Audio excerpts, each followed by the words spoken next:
उन सबको कन्हैया मित्र के रूप में दिखाई दे रहा है। जितने वहां पर राजकुमार आए हैं सब राजकुमारों को कृष्ण राजकुमार दिखाई दे रहा है।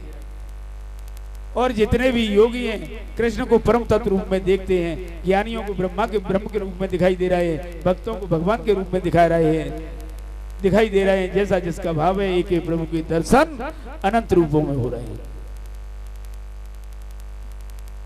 कंस ने जैसे ही सामने देखा तो अपने मुष्टिक चाड़ूर शल तोशल जितने पहलवान हैं सबको आदेश दिया कि इन्हें पकड़ लो, इनके साथ ऐसी कुश्ती लड़ो कि इनका प्राणांत तो हो जाए। चाड़ूर मुष्टिक ने कहा आओ कृष्ण, हमारी तुम्हारी लीला, हमने तुम्हारी लीला बहुत सुनी है। गोकुल में तुमने बड़ा नाटक किया है, आज हमारे साथ तुम्हें युद्ध करना पड़ेगा। कन्हैया बोले मुंह पे लड़ो तो आवे ही ना। अरे तुम बालक नहीं हो, तुम किशोर नहीं हो, आज हमारे साथ युद्ध करोगे तो पता चलेगा। इतना कहकर जबरन चाड़ूर ने कृष्ण को पकड़ लिया, मुष्टिक ने बलराम को पकड़ लिया। मेरे गोपाल चाड़ूर से युद्ध कर रहे हैं। चाड़ूर को उठा करके 7 बार घुमाया और धड़ाम से जमीन पर पटक दिया। उसकी गोविंदाय नमो नमः हो गई। बलराम ने मुष्टिक को पकड़ लिया और उसके मस्तिष्क पर एक मुक्के का प्रहार किया। उसका माथा फट गया और जमीन पर गिर गया, उसकी मृत्यु हो गई। मुष्टिक चाड़ूर सल तोसल जितने भी और पहलवान आए थे सबको कन्हैया ने सबकी गोविंदाय नमो नमः कर दिया।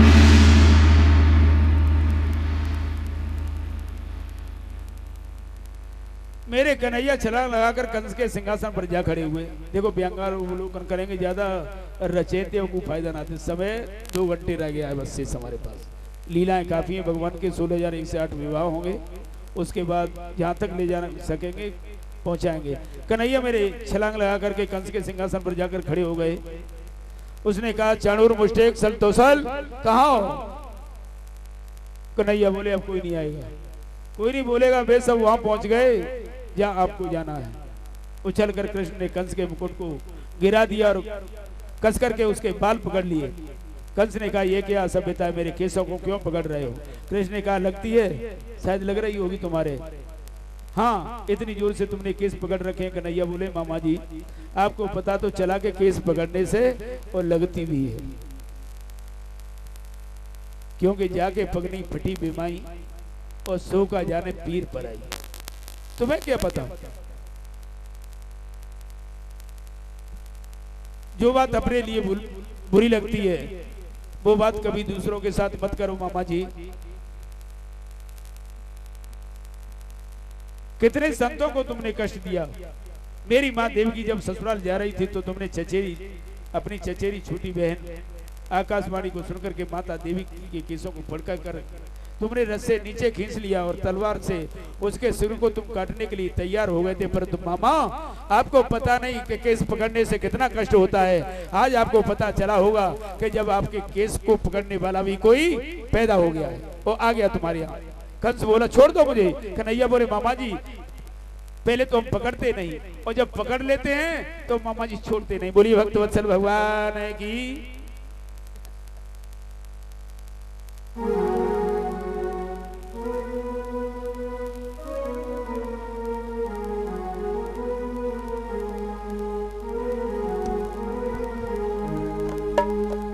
और जैसे ही मंच से नीचे पटक दिया, धड़ाम से नीचे गिरा और कंस की गोविंदाय नमो नमः हो गई। बोली भक्तवत्सल भगवान की।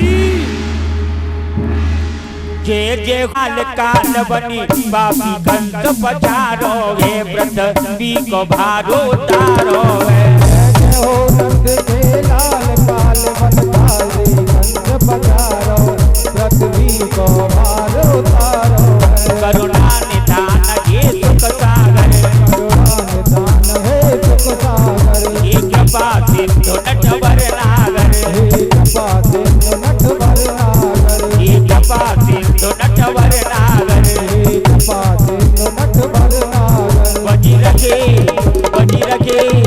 संग घड़ी काल काल बनी पापी कंस पछारो हे। जय हो नंद के लाल काल बन काले कंस पछारो पृथ्वी को भारो तारो।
कर रहे सब नर नारी, ये तुझ करी रहे सब नर नारी, तुझ कर रहे सब नर नारी। हे बनवारी गिरवरधारी, हे बनवारी हे गिरधारी, वज्रगे वज्रगे वज्रगे संग घड़ियाल कालवनी, पापी कंस पधारोगे पृथ्वी को भारो तारोगे। जय जय हो नंद के लाल कालवन, पापी कंस पधारो पृथ्वी को भारो तारो।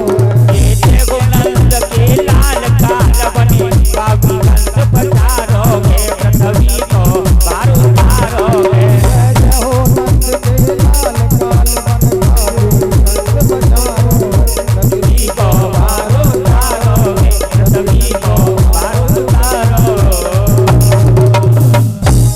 बोलिए भक्त वत्सल भगवान की जय हो। आपो न सोसाइटी मारता ऐसा उपदेश दिया उन्हें अस्थि और प्राप्ति को। कन्हैया उन्हें आत्मा के प्रति जागृत किया। नाना उग्रसेन को राजगद्दी पर अभिषिक्त किया। मेरे गोविंद ने उग्रसेन को राजगद्दी पर बैठा दिया। आज मेरे प्रभु ने अपने माता पिता के चरणों में प्रणाम किया। अभिवादन शीलस्य नित्यम वृद्धोपसेवनम चत्वारदश वर्धन्ते आयुर्विद्या यशोवनम। ये नीति शास्त्र कहता है ऐसा माता पिता के चरणों में सिर रख करके भगवान कन्हैया ने प्रणाम किया। दोनों को बंधन से मुक्त किया। माता पिता ने से कहा मैं कैसा निकृष्ट पुत्र हूँ जो आपकी सेवा नहीं कर सका। बसदेव जी ने कन्हैया को अंक में भर लिया। बेटा आज मैं बहुत प्रसन्न हूँ। कितने लोगों की मुखी हंसी छीन ली थी कंस ने, आज तुमने वापस प्रदान की है। जो कार्य तुमने किया है कृष्ण वो मेरी सेवा से भी ऊंचा है। इसलिए 11 वर्ष 56 दिन मेरा कन्हैया देवकी ने एक एक दिन गिना था। आज कितने दिन का हो गया लाला? 11 वर्ष और 57वां दिन हो गया। आज यशोदा का वात्सल रस नहीं मिलता है। आज नंद बाबा ने जैसे ही कहा और कृष्ण के सखा सब कन्हैया से बोले लाला वृंदावन ना चले वो, क्योंकि आते समय तूने कहा था मैया से कि मैं परसों आ जाऊंगा, चले गो ना।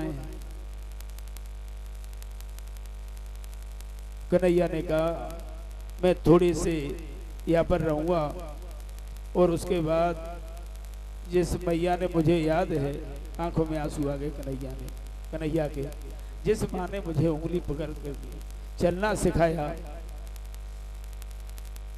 और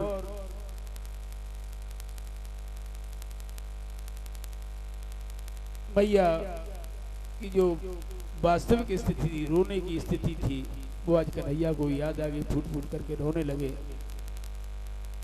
और उनसे कहा कि भैया मैं जल्दी आऊँगा, अभी मेरी मजबूरी है, मैंने इस माता को सुख, पिताजी को सुख नहीं दे पाया, इसलिए थोड़े दिन यहाँ पर इनकी सेवा करूँगा, उसके बाद मैं जरूर आऊँगा।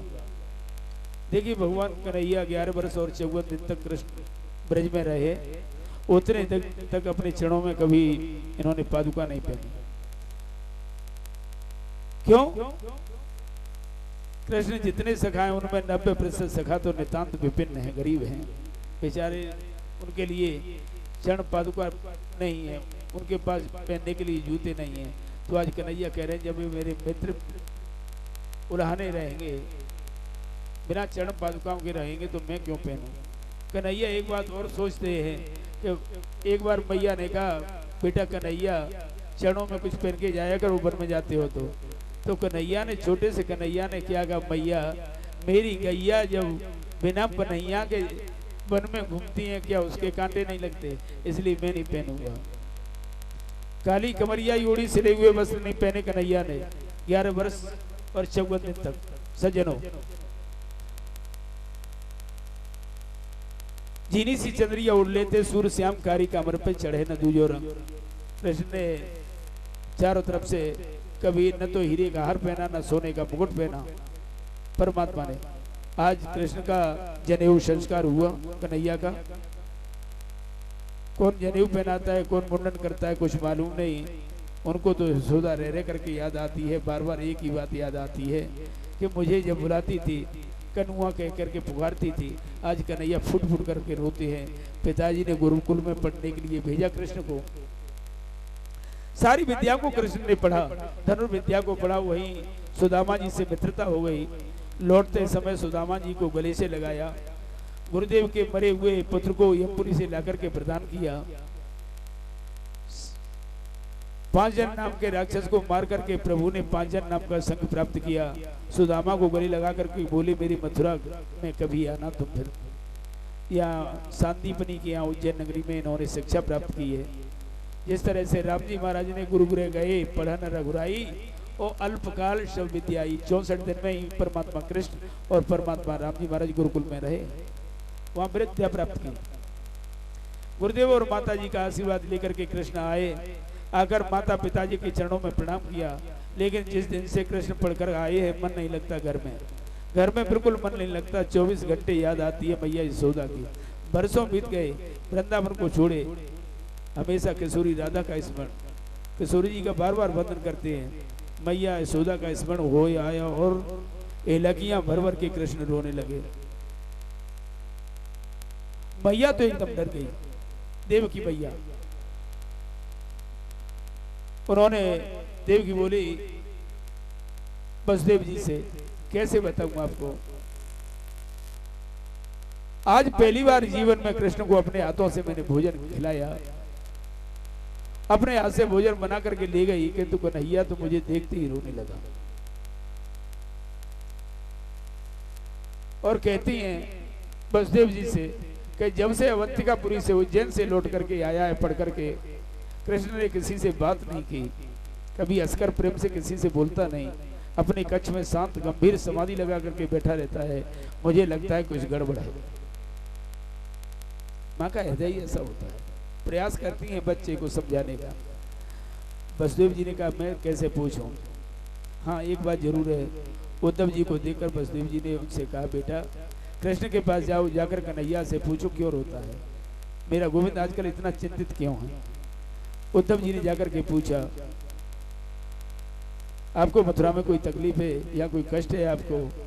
कन्हैया ने कहा, ओधो मोहि ब्रज बिसरत नाही, ओधो मोहि ब्रज बिसरत नाही।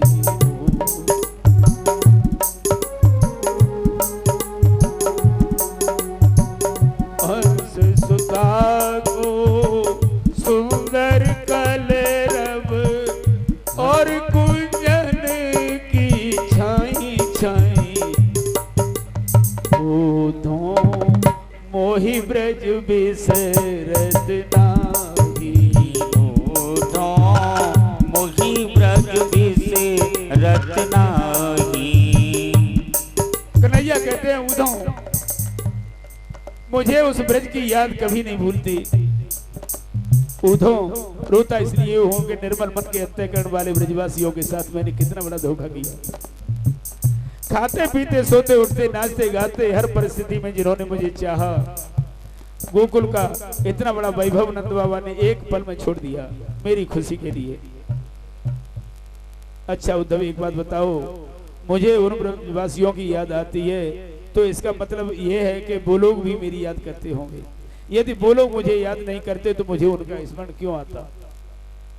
एक बार तुम वृंदावन चले जाओ, एक बार मेरे ब्रजमंडल में चले जाओ।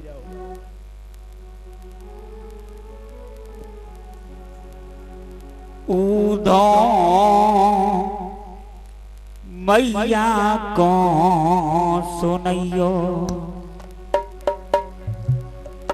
तेरो लाला दुख पावे, मैया को सुनैयो, उधो मैया।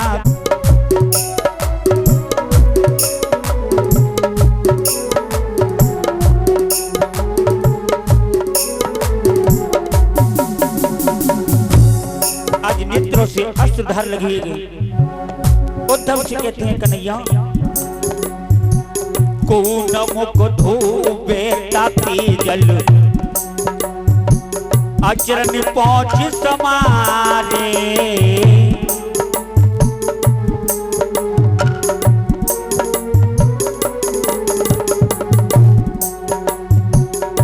क्या करती माँ? माखन रोटी को नाम न जानू,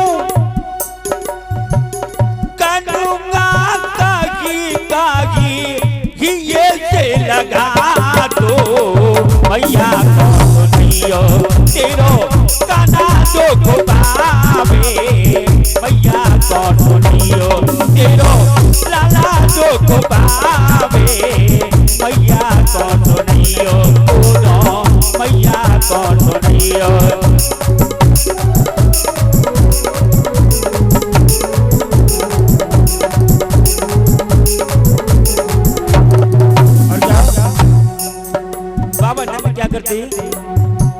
बाबा नंद उंगरिया कहिले तो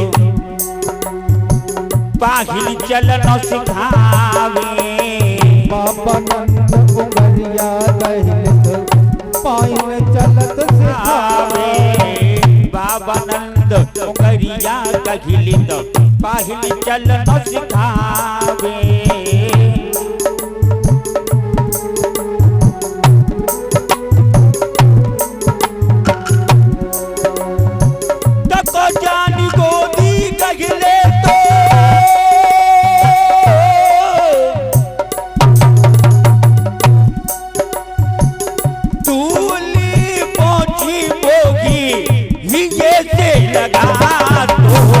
मैया कौन सुनियो तेरो लाला दो खुदावे मैया कौन सुनियो।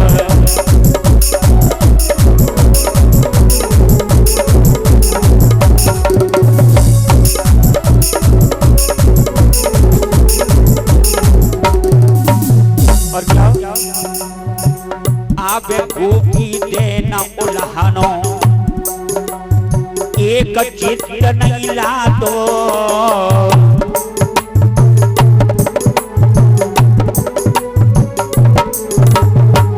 हे उद्धव अगर कोई उल्हाना देने के लिए आता तो मेरे बाबा उल्टा उसको डांटते। हे उद्धव वह सुख मेरे लिए उस गोकुल में था ब्रज में था वे मथुरा में नहीं। आवे गोपी देना उल्हानो एक चित्र नहीं लावे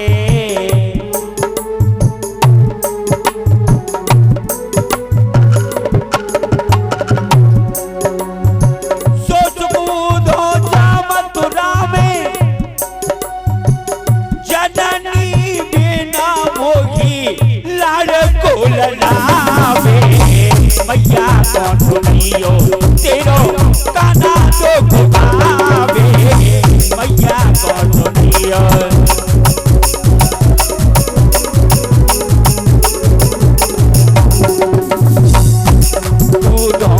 मैया कौन सुनियो तेरो लाला दो खुबावे मैया कौन सुनियो तेरो काना दो खुबावे मैया कौन सुनियो तेरो लाला दो खुबावे मैया कौन सुनियो तेरो काना दो खुबावे मैया कौन सुनियो तेरो लाला दो खुबावे मैया कौन सुनियो। बोली भक्तवत्सल भगवान की घंटे में लौटते हो के 7 महीने में लौटोगे। गए तुम्हारे ज्ञान पर जब प्रेम का पुट लगेगा तब तुम सब भूल जाओगे। अभी तुमने ब्रज के महत्व को समझा नहीं। उद्धव जी कन्हैया को देखिए कन्हैया ने बिल्कुल अपना जैसा ही बना दिया। उद्धव जी भी सामने रखे हैं, मोर पंख दिया, अपना रथ दिया, सब कुछ दे करके इन्हें पैदा किया। जैसे ही जाके वहां पर पहुंचे सब ग्वाल सखा रास्ते में खड़े हैं, कन्हैया की बाट देख रहे हैं। रोजाना जाते हैं अपने घर, लेकिन तब तक रथ पहुंच गया। जैसे ही उद्धव को देखा तो उन्होंने पहले तो ये सोचा था कि कन्हैया आ जा रहा है, लेकिन जैसे उद्धव जी को देखा है कि ये तो कोई और निकल पड़ा। सज्जनों, आपने उद्धव गोपी संवाद खूब अच्छी तरह से पढ़ा है, सुना है, इसलिए जाकर के उन्होंने पूछा माँ यशोदा का महल कौन सा है। उन्होंने एक नाला बता दिया कि नाले में जो पानी आ रहा है जहाँ से इसका उद्गम स्थान है वही मैया यशोदा का महल है, और ये कोई बरसात का पानी नहीं, किसी नदी नाले का पानी नहीं, ये माता और जितनी गोपियां रोती रहती हैं उनके आंखों के जो आंसू निकल रहे हैं उसी की ये नाला चल रहा है। इस तरह से उद्धव जी गए, माता यशोदा से पूछा तो माता आज आंखों से कम दिखाई दे रहा है, कृष्ण के वियोग में कानों से कम सुनाई दे रहा है। जाके उद्धव जी ने कहा माँ मैं उद्धव आपको प्रणाम करता हूँ, कौन है, धीरे बोल मेरा लाला जग जाएगा। मैया यशोदा ने कहा मैंने अभी उसे बड़ी मिन्नतों से सुलाया है। माँ ने कहा, उद्धव ने कहा मैं तो उसे मथुरा छोड़ करके आया हूँ। कहा चल तू पालने के पास। जैसे ही पालने के पास ले गई, खाली पलना देखा, धड़ाम से मैया मूर्छित होके गिर पड़े।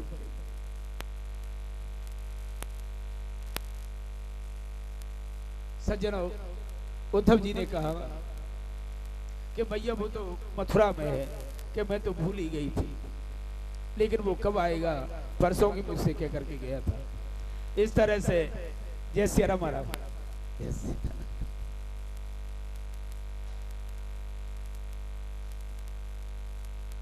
देखा तो जैसी दशा मां जानकी जी की थी अशोक वाटिका में, इसी तरह से राधा रानी कृष्ण शीश जटा एक बेनी जपत हृदय रघुपति गुण श्रेणी, ऐसी मां राधा जी की दशा है। चरणों में चित्त लगाए हुए कन्हैया का ध्यान कर रही हैं।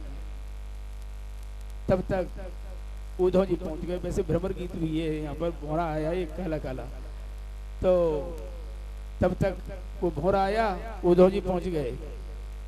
तो भौरे से उन्होंने कहा, जब उद्धव जी ने कहा कि क्या कह रही थी भौरे से कि तू कपटी है,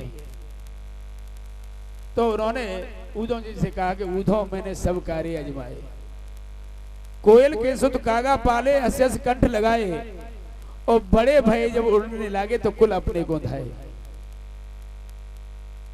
काले काले सर्प के छोना, हंसिया से दूध पिलाए, और जब सुध आई अपने कुल की तो उंगली में डस खाए। उद्धव सब कार्य अजमाए, हम जो प्रीत करी माधव सो, हंसिया से कंठ लगाए, उद्धव बेउन भय आपने कुब्जा न बिरमाए। उद्धव सब कार्य अजमाए। काले तो सभी कपटी होते हैं। इस तरह से मां राधा रानी ने कहा, तो वही उद्धव जो ज्ञान का अहंकार लिए हुए थे, वही उद्धव आज उद्धव सुधो है गयो सुन गोपिन के बोल, और ज्ञान बजाई डुमडुमी जब बजो प्रेम को ढोल। आज उद्धव जी नतमस्तक हो गए और कह रहे हैं कि मैं गोपियों आपको प्रणाम नहीं करता, इतनी मेरी सामर्थ्य नहीं, आपके प्रेम में तो इतनी शक्ति है कि मैं आपके चरणों की रज को प्रणाम करता हूँ। वंदे नंद ब्रज स्त्री नाम पाद रेणु में भीषण यासाम हरि कथोदीत्यम पुनीत भुवनत्रियम, जो तीनों लोगों को पवित्र करती है, ऐसी आपकी चरण रज को मैं प्रणाम करता हूँ। आचार्य सुखदेव जी कहते हैं कि ये बृहस्पति का परम ज्ञानी शिष्य कहता है कि मैं आज धन्य हो गया इनकी चरण रज को अपने मस्तक पर धारण करके। उद्धव ने गोपियों को प्रणाम करके कहा, देवियों मैं आपको वचन देता हूँ कि कल शाम का सूर्य जब अस्त होगा, सूर्य अस्त होगा बाद में, और कृष्ण यहाँ आएंगे पहले। इस तरह से उद्धव ने दौड़ लगा दी। जाके कन्हैया ने पूछा, तुम तो कह गए थे 1-2 घंटे में लौट के आऊंगा, आज पता है तुम्हें कौन सा महीना चल रहा है? 7वां महीना हो गया। तो उद्धव जी ने कहा, मत जलाओ मुझे, जले पर नमक क्यों डालते हो? तुम्हें पता है तुम जैसे निर्मोही मैंने आज तक नहीं देखे। राधा जी सूख सूख करके बिल्कुल शरीर सूख गया है, लकड़ी जैसा हो गया है, गायों की चंचलता समाप्त हो गई है, पक्षी भी ऋषमुनियों की तरह गंभीर बैठे रहते हैं, पूरा ब्रज सुना हो गया कन्हैया आपके बिना। तो उद्धव जी ने, ये गोपी साधारण नहीं है, ये तो वेद के मंत्र हैं, मैंने आपको अभी बताया था। आज उद्धव बड़े भारी प्रसन्न हैं और उन्होंने कहा कि मैं तो ये समझ रहा हूँ भगवान के राधा और कृष्ण नाम दो हैं, चीज एक ही है। राम रूपे भवे सीता, रुक्मिणी कृष्ण जन्मनी। इस तरह से मुझे दोनों एक ही रूप है। भगवान नारायण की पत्नी का नाम लक्ष्मी है। वही नारायण जब राम के रूप में आते हैं तो लक्ष्मी जी सीता जी के रूप में आ जाती हैं, और वही नारायण राम कृष्ण रूप में आते हैं तो वही सीता और लक्ष्मी जी रुक्मिणी के रूप में आ जाती हैं। तो नारायण की पत्नी है लक्ष्मी, राम की पत्नी है सीता, कृष्ण की पत्नी है रुक्मिणी। तो ये राधा क्या है? राधा तो साक्षात कृष्ण है और कृष्ण ही साक्षात राधा है सज्जनों। तस्मात् ज्योतिर्भवे द्विधा राधा माधव रूपकम, ये गोपाल सहस्त्र नाम में लिखा हुआ है। तो एक ही ज्योति नीचे से ऊपर चली और दो रूपों में परिणत, ऊपर से नीचे चली और नीचे से ऊपर चली और दो रूपों में परिणत हो गई। उसे हम राधा और माधव कहते हैं। राधा ही कृष्ण है और कृष्ण ही राधा है। इसलिए राधा का प्रेम, गोपियों का प्रेम हमारे प्रेम जैसा नहीं है सज्जनों, वो निश्चल प्रेम है। निरूण ब्रह्म को जो अंगुली पकड़ कर नचा दे, चुल्लू छाछ पे नचा दे, उन गोपियों को आप साधारण ग्वाल समझेंगे क्या? उद्धव को भक्ति का सर्वांग दर्शन हुआ। उद्धव को गोपियों के जो समस्त भक्ति के रूप हैं उनके साथ दर्शन हुआ और आज गदगद हो गए। इसके बाद कन्हैया कुब्जा के घर आए। अक्रूर जी के मन में बड़ा भारी आनंद की अनुभूति हुई। 10वें स्कंद का पूर्वार्ध समाप्त हुआ। बोलिए भक्त वत्सल भगवान की जय। कंस की दो पत्नियां हैं, अस्थि और प्राप्ति। में आपसे एक बात और बता दूं, कंस कहते हैं अभिमान को, और अभिमान की पत्नी अस्थि और प्राप्ति। अस्थि प्राप्ति से कंसस्य मयस्मौ भरतर्षभा।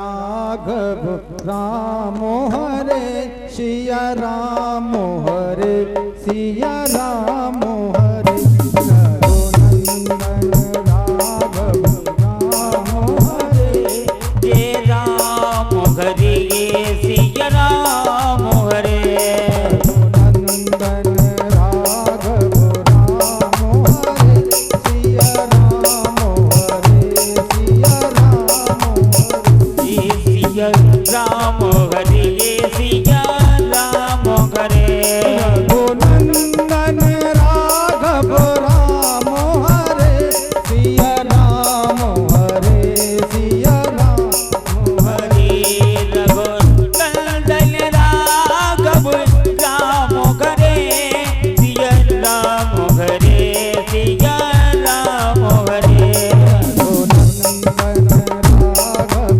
राम हरे सिया राम हरे सिया राम हरे सिया राम हरे सिया राम हरे सिया राम हरे सिया राम हरे।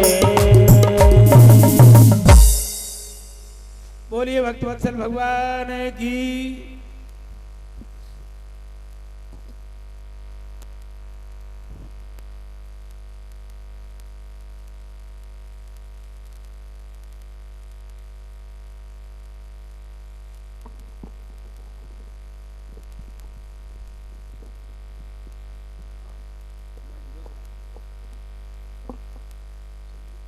हेलो,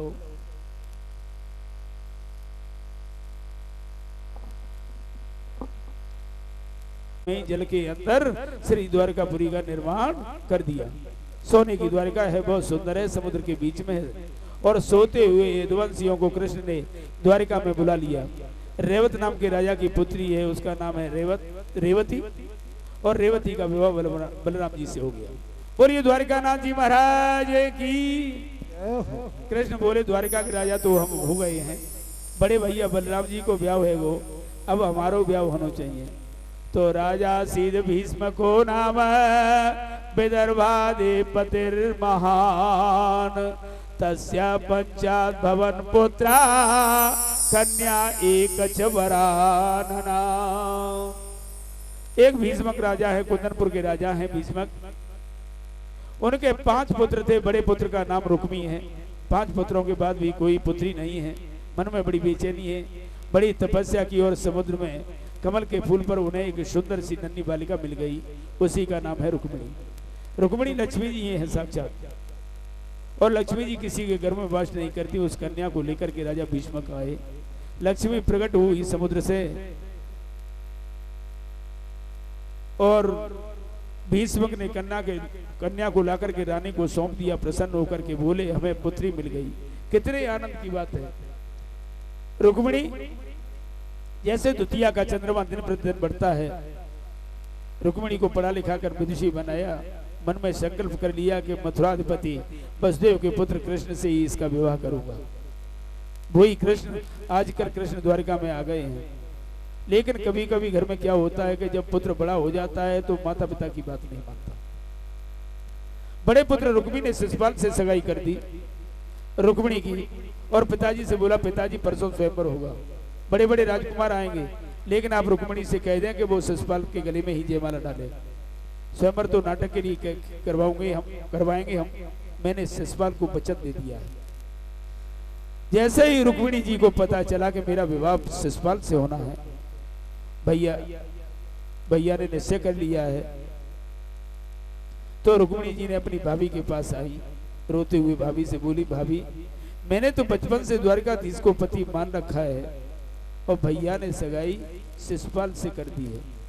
भाभी कहती है, मन को छोटा क्यों करती हो, एक पत्र लिख दो द्वारकाधीश के पास, भगवान श्री कृष्ण को भी स्वयंवर में आमंत्रित करो। कृष्ण स्वयंवर में आ जाएं तो सबके सामने बरमाला कन्हैया के गले में डाल देना। रुक्मिणी जी ने पत्र लिखा, और ये पत्र पंडित जी के द्वारा द्वारका भेज दिया। कितना सुंदर पत्र लिखती हैं रुक्मिणी जी। श्रुत्वा गुणानुभुवन सुंदरम श्रुण्वांतते निर्वेश्य कर्ण विवरई हरतुंग तापं। श्रुत्वा गुणानुभुवन सुंदरम श्रुण्वान्ते निर्वेश्य कर्ण विवरई हरतुंग तापं। रूपम द्रसाम द्रस्मिताम अखिलार्थ लाभम त्यजुता विसति चित्रम पत्र पम्मे। हे गोपाल, मैंने आपके गुणों को सुना है। तो जो पहली भक्ति है नवदा भक्ति में, इसलिए रुक्मिणी लिखती है, मैंने आपको आंखों से नहीं देखा, केवल आपके गुणों को सुना है। गोपाल, आप सोचोगे कि कौन नारी है जो हमें पत्र लिख रही है। का तो हम महती कुलशील रूपा, आप ये सोचते होंगे ऐसी कौन सी नारी है जो एक बार आपकी झांकी को सुनकर के आपको नहीं चाहेगी, आप पधारें मुझे लेकर के जाएं। जो वस्तु सिंह को मिलनी चाहिए उसे कोई सियार ले जाए, ये महाराज ठीक नहीं है। ये तो संकोच की बात है। मेरी शिशुपाल के साथ सगाई हो गई है, परसों स्वयंवर है, शिशुपाल के साथ मैं कभी विवाह नहीं कर सकती।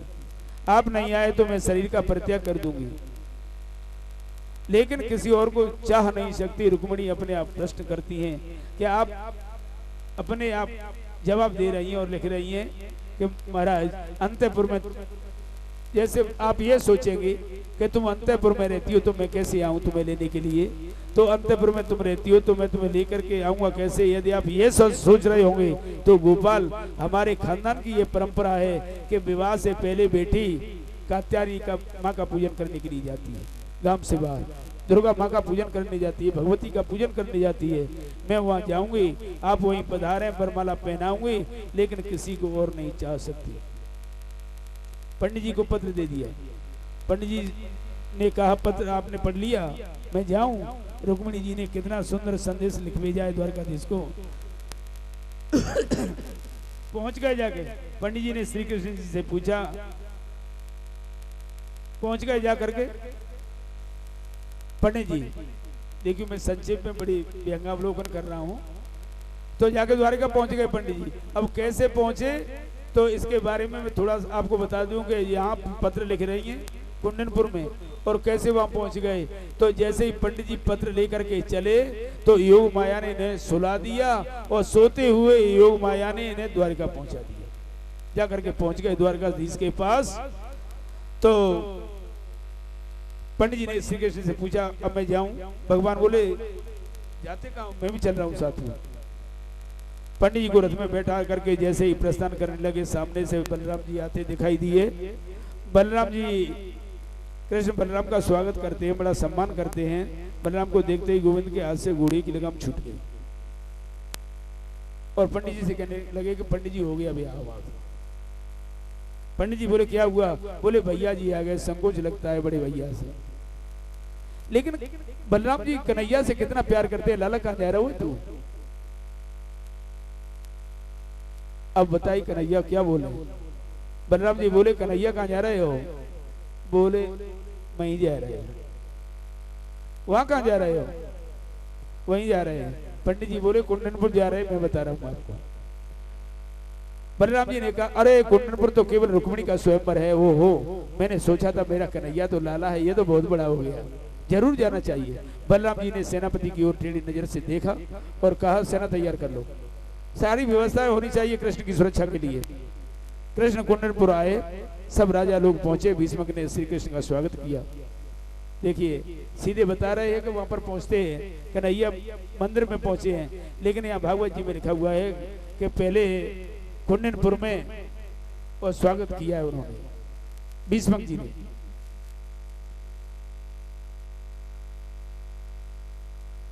आने में तो किसी को रोक नहीं सकते, सभी राजकुमार आएंगे। विवाह से पहले रुक्मिणी कात्यायनी का पूजन करने जा रही हैं। उनके भाई रुक्मिणी ने कितनी सुंदर व्यवस्था की है। 10,000 सखियां रुक्मिणी के संग में चल रही हैं और उन सखियों के चारों ओर 10,000 सैनिक सुरक्षा के लिए चल रहे हैं। रुक्मिणी महारानी जैसे ही माँ भगवती के पूजन के लिए पहुंची, मंदिर का द्वार खुला। आचार्य सुखदेव जी कहते हैं राजन परीक्षित, रुक्मिणी की आंखों के सामने मूर्ति है कात्यायनी की, लेकिन उस दुर्गे की मूर्ति में भी वो दर्शन हो रहा है द्वारकाधीश कन्हैया का दर्शन हो रहा है। नमस्ते त्वाम्बिके भीष्णौ स्वसंतनयुतां शिवां भूयात् पतिर्मे भगवान कृष्ण स्तद मुदमोदतां। हे माता दुर्गे, मैं आपके चरणों में प्रणाम करती हूँ। बस एक ही वरदान दे दो, कृष्ण मुझे पति रूप में मिले, इतना कहना था। मन जाहि राज्य मिले सो, तुरंत ही वरदान मिल गया। जैसे मैया जानकी जी ने जय जय गिरवर राइज की जय महेश, ठीक वही स्तुति की माँ रुक्मिणी ने। और खसी माल मूरत मुस्कान, माला हाथ से छूट गई।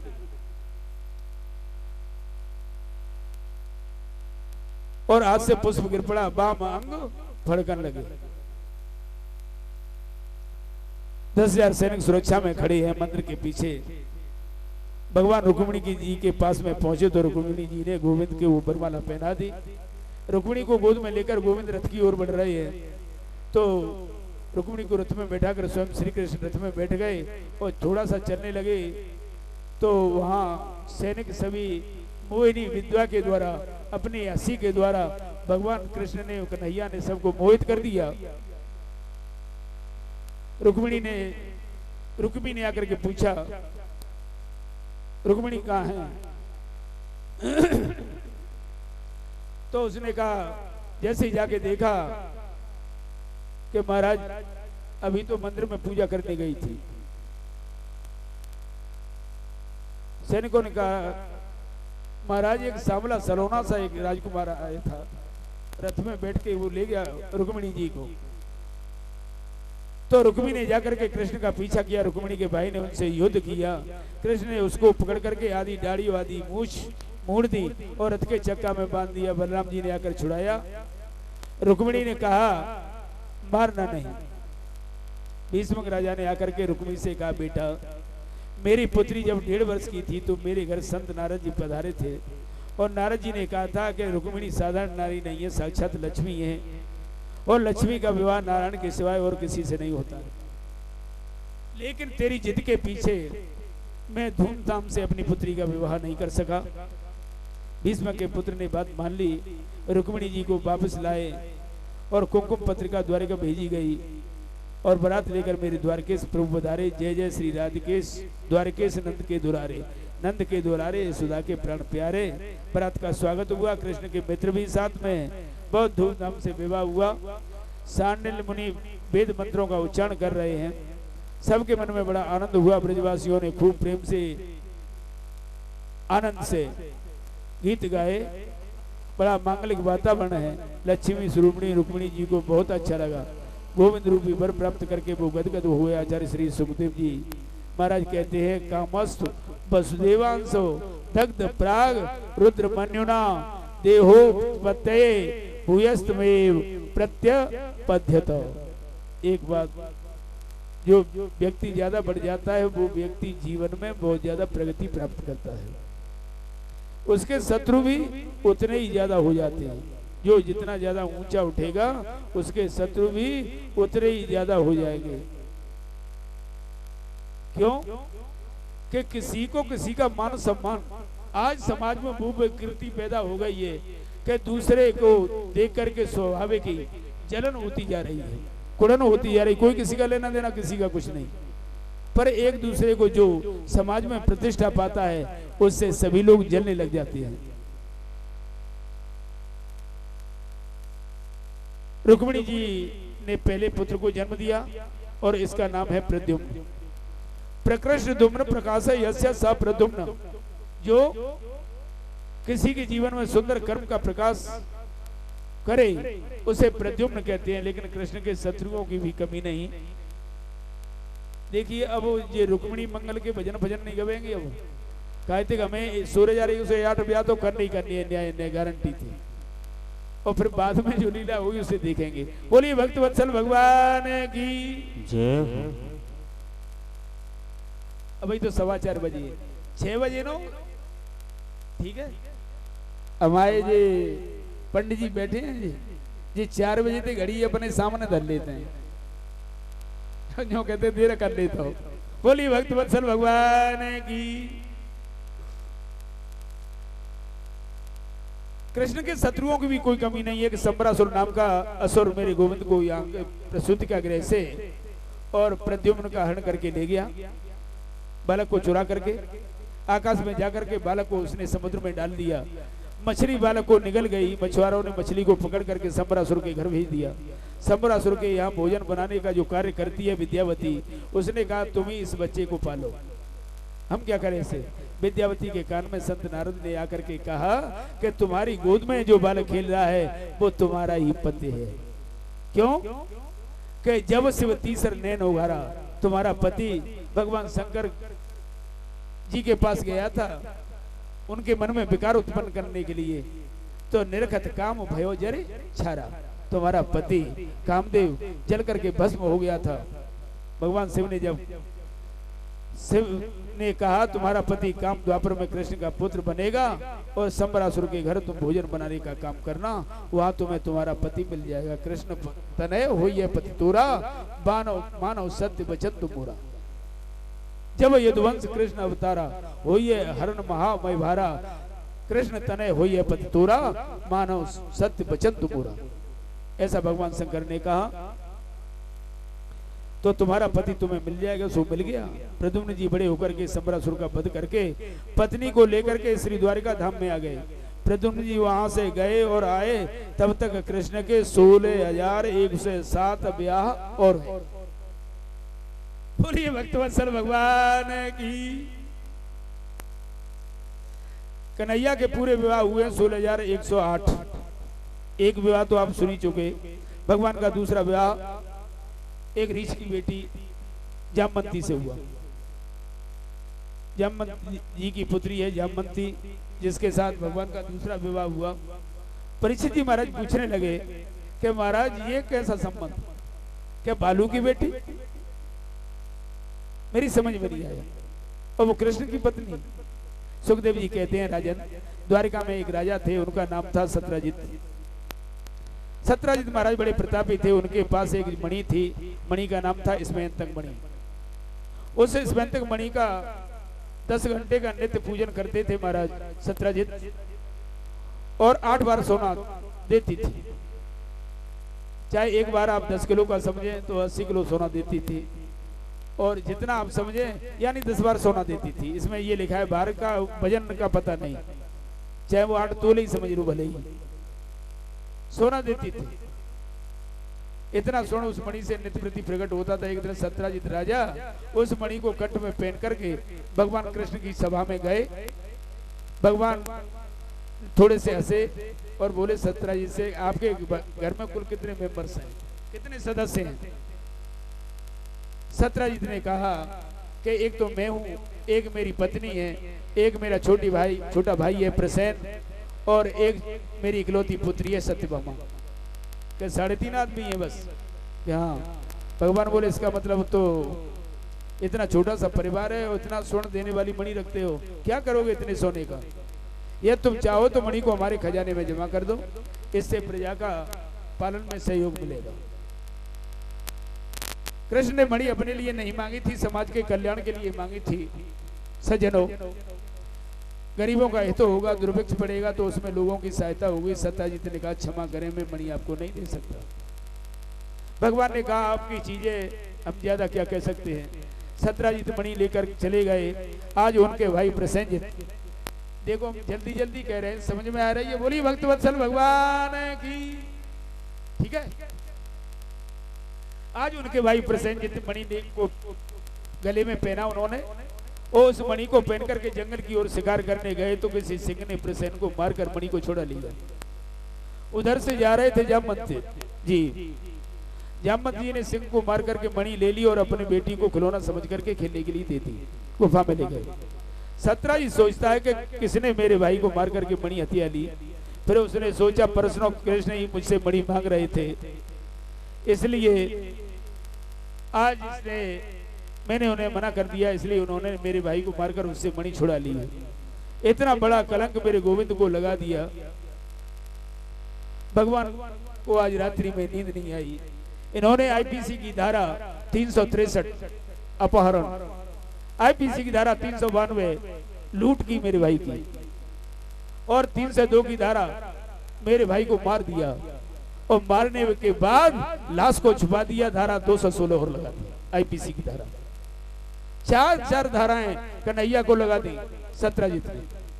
सज्जनों, भगवान ने गर्गाचार्य से पूछा, गुरुजी मैं तो ये जानता नहीं, प्रसेन को मैंने कभी देखा नहीं, और ये कहते हैं कि उसको मैंने मार दिया, मेरे पास ये आवाज आई, ऐसा क्या हुआ गुरुदेव? गर्गाचार्य बोले, कन्हैया तुमने चौथ वाला चंद्रमा देख लिया था। ये आदि बातों चौथे को चंद्रमा होता ना, वो कलंक लगावत हुए रामायण में कहिए।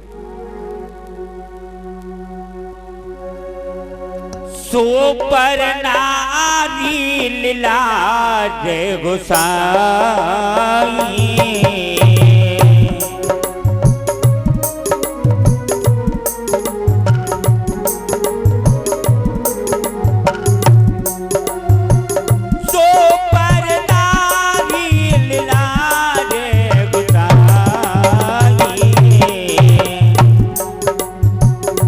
जगो चौथ की चंद किनाई, जगो चौथी चंदा किनाई। बोली भक्त वत्सल भगवान की। दिखाई दिए रीछ के पैरों के चिन्हों को देखते देखते मेरे गोविंद गुफा के दरवाजे पर गए। गुफा के अंदर प्रवेश किया तो जामवंत जी बैठे थे। कौन है? जामवंत जी ने कृष्ण को मारने के लिए दौड़े। दोनों में भयंकर युद्ध छिड़ गया। युद्ध करते करते जामवंत जी की नस नस ढीली हो गई। सज्जन, जामवंत जी बोले, बस बस मैं समझ गया गोपाल, आप तो मेरे राम जी हैं। 27 दिन तक युद्ध चला। सज्जनों, भगवान श्री राघवेंद्र कैसे पहचाना तुमने? सज्जनों, जब भगवान श्री राघवेंद्र राम जी महाराज रावण का वध करके आए, अपनी पूरी सेना से कहा, आज मैं आपको कुछ देना चाहता हूं। किसी ने प्रेम मांगा, किसी ने भक्ति मांगी, किसी ने श्रद्धा मांगी, किसी ने पूजा शक्ति मांगी। जामवंत जी शांत चुपचाप बैठे हैं। जामवंत जी ने कुछ नहीं मांगा। भगवान श्री राम बोले, जामवंत जी बताओ आप क्या चाहते हो? जामवंत जी ने कहा कि महाराज, आपने युद्ध किया रावण से, रावण का वध किया। रावण की सेना में मेरी टक्कर का कोई योद्धा नहीं था। हाँ, कुछ रावण तो लड़ सकता था। अब बताइए, जामवंत जी को तो आप समझ ही रहे हैं कि बले बदानत प्रभु बाड़े सो तन वरण जाए, ओ उभय घड़ी में दीने से 7 प्रदक्षिण धाए। परमात्मा के विराट रूप को और 48 मिनट में 7 परिक्रमा कर ली थी, ऐसे जामवंत जी महाराज। उन्होंने कहा रावण को तो मैं परास्त कर सकता था, लेकिन आपकी मर्यादा नष्ट हो जाती महाराज, इसलिए मैं रावण से मैंने युद्ध नहीं किया। अब मेरी बाजुओं में खुजली पड़ रही है, आप देना चाहते हो तो 2-2 हाथ हमारे तुम्हारे हो जाए। राम जी ने कहा प्रभु सेवक का ही समर कस, स्वामी और सेवक का युद्ध कैसा। इसलिए अगर तुम्हारे मन में इच्छा है तो द्वापर के अंत में और मैं तुम्हारी सभी इच्छाओं को पूरी करूंगा। जामवंत जी आज गोविंद ने जब युद्ध किया तो जामवंत जी समझ गए कि ये मेरे राम हैं। जामवंत जी ने मणि गोविंद को समर्पित करते हुए बोले भगवान मणि नहीं, ये मेरी पुत्री को और ले जाओ साथ, इसे स्वीकार करो, मैं अब एकांत में आपका भजन करूंगा। जामवंत जी के हाथ पर मणि रखकर श्री कृष्ण जामवंत जी को लेकर के आज आए। सत्यजीत को मणि वापस कर दिया। सत्यजीत को रात भर नींद नहीं आई कि मैंने अपने द्वारका नाथ को उनके माथे कलंक पड़ दिया, कितना बड़ा अपराध किया। अपने बेटी सत्यभामा को प्रभु को देने की इच्छा व्यक्त की। प्रभु बोले बेटी आपकी हम ले लेंगे पर मणि नहीं लेंगे, क्योंकि ये मणि हमें कलंकित कर देती है। इस प्रकार भगवान का 3 विवाह हो गए सज्जनों जामवंती के साथ।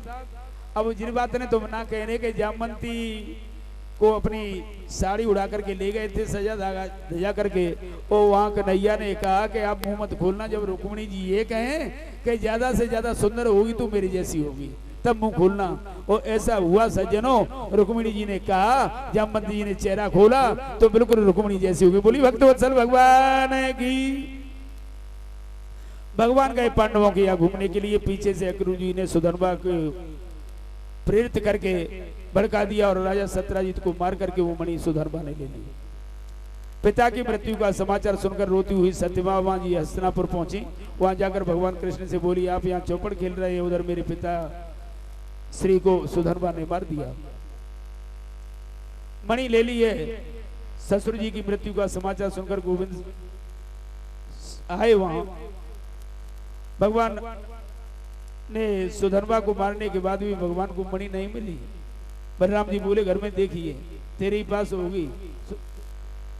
बल्लभ भैया ने कहा, कन्हैया ने कहा आशीष जी मणि पीछे पड़ गई, ये हमेशा हमें कोई न कोई कलंक लगाती है। भैया भी कह रहे हैं कि तेरे पास ही होगी, लेकिन अक्रूर जी के पास वो मणि थी, उनको मिल गई। अक्रूर जी को प्रभु ने दंडित किया कि ये मणि आप ही रखो, 10 घंटा नित्य प्रति पूजन करोगे इसका, और जितना भी सोना ये देगी सब हमारे खजाने में पहुंचा हुए। तो ये दंड हो गया कि नहीं हो गया? 10 घंटा पूजा करें और मिले बावन 1 रत्ती सोनो नहीं।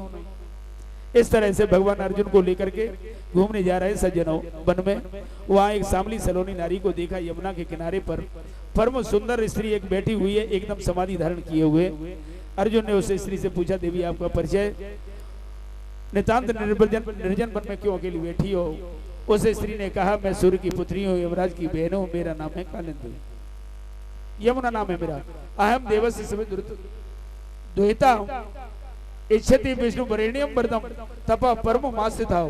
मैं विष्णु भगवान को अपना पति रूप में चाहते हूँ, श्री कृष्ण को, इसलिए तपस्या कर रही हूँ, मैं सूर्य की पुत्री हूँ। अर्जुन ने यमुना का हाथ कृष्ण के हाथों में सौंप करके, और देखिए ये विवाह अर्जुन ने अब वेद मंत्रों को पढ़ने के बाद अर्जुन ने कराया ये विवाह भगवान कृष्ण का। तो भगवान का चौथा विवाह कालिंदी के साथ हुआ। बिंद और अरविंद नाम के राजा दोनों भाई हैं, दोनों की परम लाडली बहन का नाम है मित्रवृंदा, परम सुंदरी है। 5वां विवाह कन्हैया का मित्रवृंदा के साथ हुआ। बोली भक्तवत्सल भगवान की। गिनते जाना, अभी तो वैसे एक एक करके कह रहे तो गिनते रहोगे आराम से। अब नग्नजित नाम के एक राजा है, उनके यहाँ 7 बैल हैं, बड़े बलशाली है, ऐसे पराक्रमी के मनुष्य से भी ज्यादा बुद्धिमान है। और राजा ने कहा कि जो इन 7 बैलों की नाक में एक साथ नकेल डाल देगा उसके साथ मैं अपनी बेटी का विवाह कर दूंगा। कृष्ण ने ऐसा किया कि 6वां विवाह 7 बैलों को नाथ करके और नागनिजिति के साथ और इनका विवाह कर दिया। इनका दूसरा नाम सत्या भी है सज्जनों, नागनिजिति का दूसरा नाम सत्या भी है। एक राजा देवी नाम की एक पराक्रमी स्त्री है, एक पराक्रमी स्त्री है, राज्य को संभालती है स्वयं राजा देवी। उसकी पुत्री का नाम है भद्रा। 7वां विवाह भद्रा के साथ हुआ। एक मध्य देश के राजा की बिटिया है, उसका नाम है लक्ष्मण। 8वां विवाह कृष्ण का लक्ष्मणा के साथ हुआ। बोलिए भक्तवत्सल भगवान की जय हो। क्या जाने कोई, क्या जाने कोई, क्या जाने मेरी लगी, मेरी लगी, मेरी लगी श्याम संग प्रीत दुनिया क्या जाने। मेरी लगी श्याम संग प्रीत दुनिया क्या जाने। इन लोग कहे में भई बाबरिया,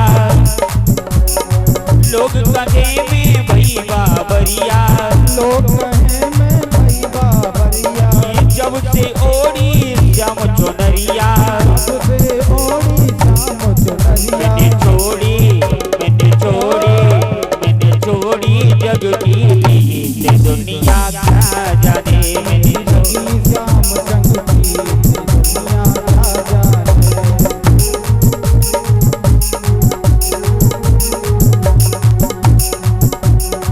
हरदम अब तो रहूं मस्तानी, हरदम अब तो रहूं मस्तानी। इन लोग लाज दी बिसरानी, लाज तो नहीं बिसरानी। इन लोग लाज दी बिसरानी।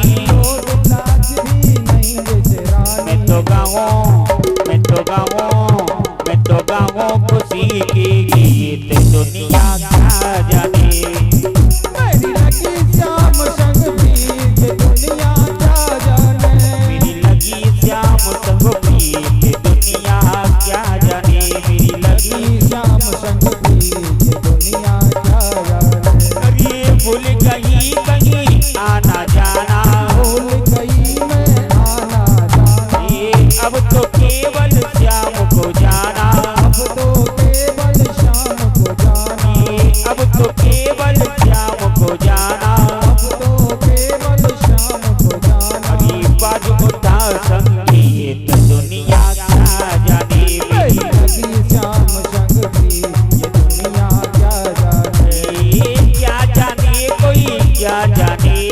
क्या जाने कोई क्या जाने। ये क्या जाने कोई क्या जाने। क्या जाने कोई क्या जाने। मेरी लगी, मेरी लगी, मेरी लगी श्याम संग प्रीत दुनिया क्या जाने। मेरी लगी श्याम संग प्रीत दुनिया क्या जाने।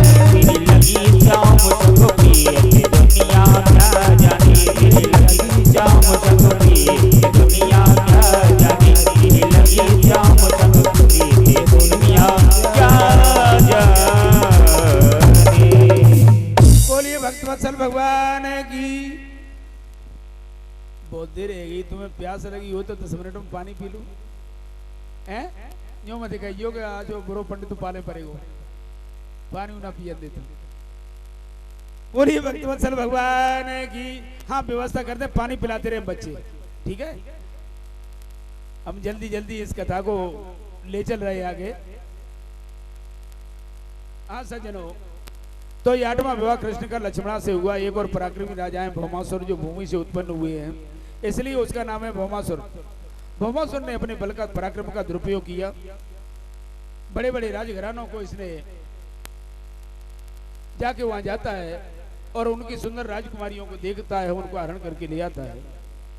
मन में इसने ये संकल्प कर लिया कि जब ये राजकुमारियां 20,000 हो जाएंगी तो एक साथ इनका सामूहिक विवाह अपने साथ कर लूंगा। 16,100 राजकुमारियों को उसने बंदी बनाया। भगवान के पास सूचना गई, देवताओं ने कहा ये देवताओं की माता अदिति के कुंडल और वरुण का छत्र भी उसने चुराया था। भगवान सत्यभामा को साथ लेकर के गए, क्योंकि ये साक्षात पृथ्वी है और जब तक ये पृथ्वी नहीं कहेगी तब तक ये मारा नहीं जा सकता। इसलिए आज इस युद्ध में कन्हैया सत्यभामा को साथ लेकर के गए हैं। बड़ा विचित्र युद्ध उसके साथ में छिड़ गया। भौमासुर कृष्ण के हाथों मारा गया। मेरे प्रभु ने भौमासुर के कारागार में जाके जैसे ही प्रवेश किया, उसकी जेल खाने में जाकर के तो कारागृह में 16,100 राजकुमारियों को देखा कन्हैया ने। नेत्रों में आंसू की धारा बहने लगी कन्हैया के में, और सोचने लगे कि अब ये राजकुमारियां जाएंगी कहां, जीवन बिगड़ गया इनका। दुनिया का कोई भी राजकुमार इनसे विवाह तो करेगा नहीं। कहेगा भौमासुर के कारागृह से बंदी रहकर आई हैं, इससे विवाह कौन करेगा? इनके माता पिता भी इन्हें स्वीकार नहीं करेंगे। इन राजकुमारियों के सामने तो केवल दो ही मार्ग हैं, या तो ये सभी कुएं में गिर जाएं और अपने प्राणांत कर लें, और या ये सभी गंदे रास्ते पर चले जाएं। दो ही विकल्प हैं इनके पास। भगवान ने उन राजकुमारियों से कहा, तुमने अगर मन में कोई अन्यथा विचार नहीं किया हो तो मैं आप सबको अपनी पत्नी के रूप में स्वीकार कर सकता हूं। मेरे गोविंद ने उन 16,100 राजकुमारियों के संग एक ही मुहूर्त में एक ही समय पर विवाह कर लिया। यदि कृष्ण ऐसा नहीं करते, परीक्षित, सुखदेव जी कहते हैं, तो बताओ समाज में कितनी बड़ी विकृति पैदा हो जाती। राजकुमारियां तो धन्य हो गई कि कृष्ण ने हमें अपने पत्नी रूप में स्वीकार कर लिया, मानवीय गुणों से जीने का अधिकार प्रदान कर दिया हमें। भगवान द्वारिका में आ गए, बड़ा सुंदर परिवार है, बड़ी शांति है। इतने विवाह, बस वही विवाह है वेद में जो 3 कांड हैं। ज्ञान कांड अभी मैंने आपको बताया, तो ज्ञान कांड के 4,000 मंत्र, कर्म कांड के 80,000 मंत्र, और उपासना के 16,000 वो, और 100 प्रकार के उपनिषद, और गीता में जो श्लोक है, भूमि रापो अनुलो वायु खम मनो बुद्धिरेव च अहंकार यम में भिन्ना प्रकृति अष्टधा। ये 8 प्रकार की प्रकृति है, इसलिए 16,108 विवाह परमात्मा के प्रकृति और पुरुष का विवाह है। वैसे तो ये पूरे जितने जीव हैं वो सब स्त्री है और परमात्मा ही उनका पति है। अनेक पत्नियां हैं परमात्मा की, अनेक विवाह हैं। इस तरह से भगवान के पुत्र बड़े सुशील हैं। इनके बड़े पुत्र हैं प्रद्युम्न। प्रद्युम्न के 2 विवाह हुए, अनिरुद्ध के भी 2 विवाह हुए। आगे तो रुक्मिणी से इन्होंने प्रयास किया, उसकी कथा है। उसके बाद आचार्य सुखदेव जी कहते हैं, परीक्षित भगवान के जो प्रपौत्र हैं अनिरुद्ध जी, उनके 2 विवाह हुए। एक विवाह तो रुक्मी की नातिनी के साथ हुआ, पोती के साथ, और दूसरा विवाह बाणासुर की पुत्री उषा के संग में हुआ। बाणासुर की पुत्री उषा ने स्वप्न में प्रद्युम्न के पुत्र अनिरुद्ध का रूप देखा। परिणाम यह हुआ कि अपनी सहेली चित्रलेखा, जो बड़ी योगिनी थी, उसने कहा कि वो रात्रि में द्वारिका गई और सोते हुए कृष्ण के पुत्र अनिरुद्ध को चुरा के ले आई। कथा तो लंबी है, उसने तमाम फोटो बनाए, चित्र दिखाए, लेकिन बाद में जब भगवान कन्हैया का परिवार आया तो उसने कहा हाँ ऐसा ही है। तो ये योग माया के द्वारा सोते हुए कृष्ण के पुत्र अनिरुद्ध को चुरा के ले आई। भगवान को नारद जी के द्वारा पता चला। बाणासुर को बोले कि हमारा पुत्र हमें लौटा दो, तो बाणासुर से युद्ध छिड़ गया। शंकर जी उसकी सहायता के लिए आगे। परिणाम ये हुआ कि श्री कृष्ण और शंकर जी में युद्ध छिड़ गया। अंत में सबने भगवान की प्रार्थना की और बाणासुर की पुत्री का अनिरुद्ध के साथ विवाह करके वापस द्वारका आ गए।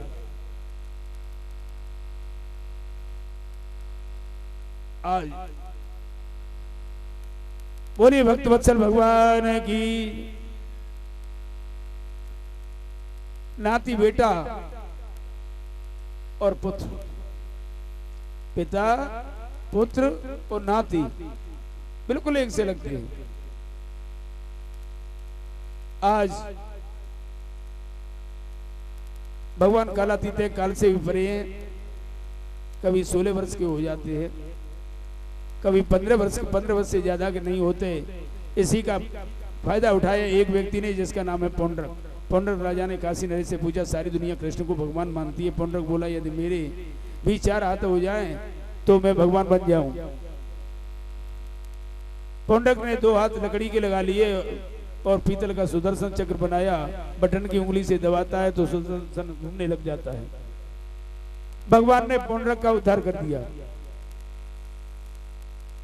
और आचार्य सुखदेव जी कहते हैं, नारद जी प्रभु की लीलाओं का दर्शन करने के लिए गए, तो जाकर के उन्होंने लीलाओं का दर्शन किया। आजकल नारद जी, संत नारद प्रभु के चरित्र का दर्शन करके जैसे ही लौटे द्वारिका से, तो भगवान ने कहा आपका आना कैसे हुआ? नारद जी ने कहा गोपाल आजकल पांडवों ने एक नई राजधानी बनाई है जिसका नाम है इंद्रप्रस्थ। भगवान ने कहा पांडवों से कहना है कि मैं यज्ञ में जरूर आऊंगा। नारद जी ने प्रभु को विदा किया। इतने में एक दूत आया, उसने कहा कि मैं गया से आया हूं। भगवान बोले कब, क्या बात है, कैसे आए? दूत ने कहा मगध देश के जो राजा हैं जरासंध, उसने 20,000 राजाओं को बंदी बना रखा है और नरबली देने के लिए उन राजाओं ने मुझे आपके पास भेजा है। वो सब नरबली देना चाहता है 20,000 राजाओं को। भगवान इंद्रप्रस्थ आए, पांडवों से बोले आप लोग नई राजधानी बनाना चाहते हैं, राजस्व यज्ञ करना चाहते हो तो मुझे मालूम है। इसलिए प्रभु ने भीमसेन को पंडित बनाया, अर्जुन को ब्राह्मण बनाया और स्वयं आज कन्हैया जरासंध के यहाँ जाते हैं, क्योंकि जरासंध जब तक जीता नहीं जाएगा तब तक राजस्व यज्ञ पूरा नहीं होगा। तीनों का बड़ा स्वागत किया जरासंध ने, आइए पधारिए, और कहा बोलो क्या चाहते हो? कन्हैया बोले क्या मांगे? ये जैसे ही कन्हैया हंसे तो पहचान हो गई। उन्होंने कहा कि युद्धम न उदय राजेंद्र द्वंद्वसो यदि मनुष्य युद्धार्थिनो वयम प्राप्ता राजन्यम नान कांक्षणो। हमें कोई दूसरी इच्छा नहीं है, अगर हमें कुछ देना चाहते हो तो युद्ध दो। उन्होंने कहा तुम ब्राह्मण कैसे हो, छली कपटी दिखाई देते हो। ठीक है युद्ध तो मैं तुमसे करूंगा, लेकिन पहले अपना परिचय बताओ। तो उन्होंने बताया कि देखो ये अर्जुन है और ये भीमसेन है। मेरी दाहिनी तरफ जो खड़ी है इनका नाम भीमसेन है और मेरी बाईं तरफ खड़ी है इनके छोटे भाई अर्जुन है। अच्छा ये पांडव भाई है, तो तुम कौन हो बताओ? भगवान बोले मैं इनके मामा का बेटा हूँ, तुम्हारा पुराना शत्रु कृष्ण, पहचानते हो? इस बार युद्ध में हरा दिया तो जीते जीता पर पानी फिर जाएगा ये सोच रहा है। तो जरासंध बोला तुमसे तो मैं लड़ूंगा नहीं, कि तुम तो डरपोक हो, भगोड़ा हो, समुद्र की शरण में चले गए हो मथुरा छोड़ करके। कृष्ण अर्जुन से कह रहे देखो एक बार हार गया और 17 बार मैंने इसे हरा दिया, तो अपनी बड़ाई करता है। अर्जुन भी दूल्हा पतला है, मैं इसे नहीं लड़ूंगा। अयं तो वैसा तुल्यो नाते सत्वो न मे समा अर्जुन न भवेत योधा भीमस तुल्य बलो मम। भीम मेरे बराबर का बल पाए, चलो मैं भीम से युद्ध कर सकता हूं। आज दोनों का युद्ध प्रारंभ हुआ, कई दिन हो गए, 27 दिन हो गए। 28वें दिन दोपहर को जैसे भीम की नस नस ढीली हो गई, भगवान कन्हैया की तरफ देखने लगा तो उन्होंने पहले ही दिन बता दिया था कि तुम युद्ध करते हो तो मेरी तरफ नहीं देखते। जैसे ही देखा इशारा किया, एक लकड़ी के 2 भाग किए, 2 भाग करके और चलो मैं 2 बार का झंझट खत्म करता हूं, ऐसे डाल दिया। यानी जरासंध को ये वरदान था जरा राक्षसी का कि ये 2 भागों में इसका जन्म हुआ था, यदि कोई इसको बीच में से 2 भागों में से सामने से तो ये पुनः जीवित हो जाएगा, जब विपरीत दिशा में तो फिर ये जोड़ा नहीं जा सकता। इस तरह से भीमसेन ने डाल दिया, जाके इसका प्राणांत हो गया। जरासंध का वध करने के बाद उसके पुत्र को सहदेव को राजगद्दी पर बिठाया, बहुत सा धन लेकर के कृष्ण आए वहां से। सज्जनों ये इसी जरासंध का मुकुट था जिसे राजा परिषद पहन करके शिकार खेलने के लिए गए थे, जिसमें कलयुग ने प्रवेश किया था और समीक ऋषि के द्वारा इसे श्राप लगा था 7 दिन में मृत्यु का। उनके बच्चे श्रृंगी ने दिया था, उनके गले में सर्प डाला था। इंद्रप्रस्थ में आकर राजसूय यज्ञ का शुभारंभ हुआ, उसमें ही श्री कृष्ण को प्रथम पूजा का अधिकारी बनाया गया। सहदेव ने कहा था, लेकिन वहां शिशुपाल आ गया, उन्होंने इन्हें गालियां देना प्रारंभ कर दिया। यहाँ पर बहुत सी गालियां दी इसने, शिशुपाल ने इसे बता दिया था एक बार, क्योंकि इसके 3 आंख थे, जिसको देख करके ये एक आंख इसकी गायब हो जाए और तो 2 हाथ गायब हो जाए, 3 आंख 4 हाथ थे इसके, जो इसे देख करके गायब हो जाए। समझ आइए, बोलिए भक्त वत्सल भगवान की। श्री मुन्नालाल जी नंबर आ रहे हैं, बोलिए भक्त वत्सल भगवान की। तो इन्होंने 100 गालियों से ज्यादा देना प्रारंभ कर दिया और इसने वचन दिया था, क्योंकि ये ये भी बुआ का लड़का है शिशुपाल, भगवान कृष्ण की। जय श्री राधे राधे।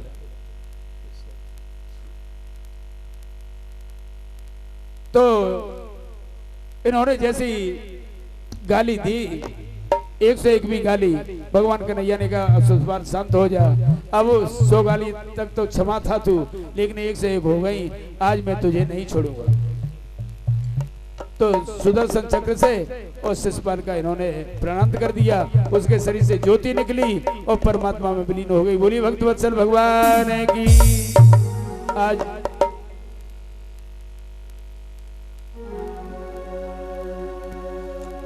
जहाँ विराजे